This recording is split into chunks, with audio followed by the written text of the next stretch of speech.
there's a conversation on having more people vaccinated, and we'll talk a bit further about some of the measures that the government has put in place from last night. But vaccination is something the government has been talking about for a while now, and they've even had the program relaunched recently. But how can people be encouraged to still get vaccinated if they're being told being given this information that despite them being vaccinated, they don't exactly stay immune to this particular variant? In fact, this is what should lead us to get vaccinated.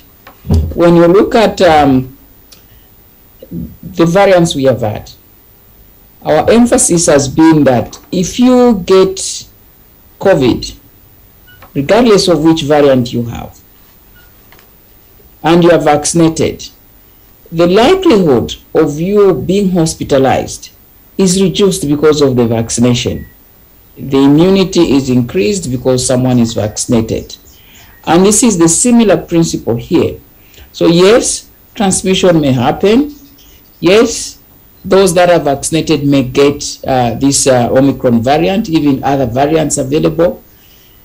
But the difference is they may not end up on oxygen.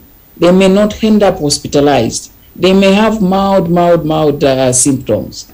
And in fact, as we progress in terms of knowledge about this variant, even if we'll be able to detect it in country, we'll also be doing some local research for us to find the effectiveness of the various vaccines which we have against this variant. But so far, the indications are that they will protect someone from the severe disease. And that is the main principle, really, which we need to appreciate about the vaccination.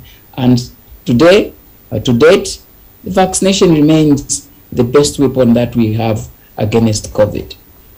There's been a target of having about 30% of Zambians being vaccinated, at least before this year ends. How attainable do you think this is, considering all the resistance that some people have and maybe the misconceptions that people have? How attainable do you think it is to have more people get vaccinated within a certain space of time?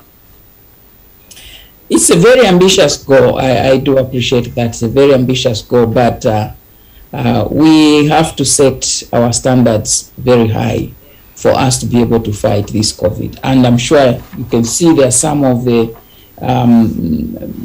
restrictions or the measures which have been put in place which are trying to address that.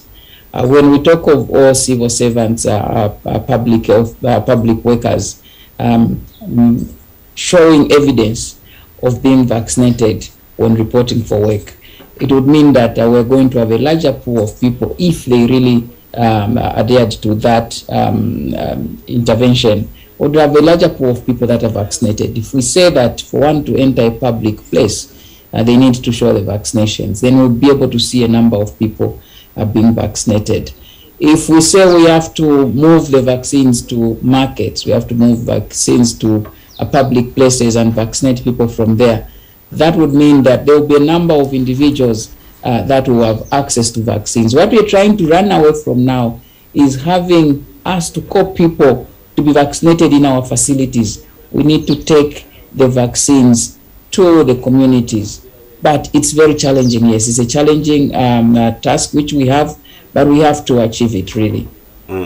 And speaking of that, now having the civil servants being vaccinated, people who have to access government buildings having to be vaccinated, we know that the variant has not been detected in the country yet, and the fourth wave is not yet in effect, according to you, the health experts. But do you think, what I'm trying to get now is whether this is the right time for these measures to be enforced? What is the benefit of having this done now? Because as of yesterday, when you recorded about 5 confirmed cases, so why is it important that we have these measures being enforced now?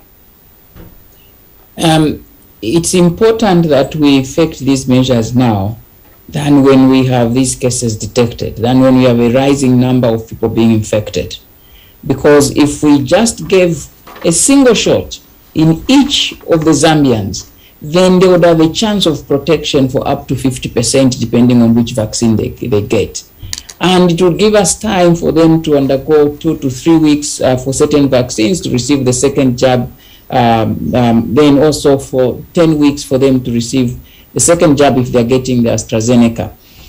That would mean we can at least reduce even the impact, the negative impact of the fourth wave. So this is the right time for us to introduce those measures, as opposed to introducing those measures when we are in a crisis, when we have people scampering for beds, for oxygen.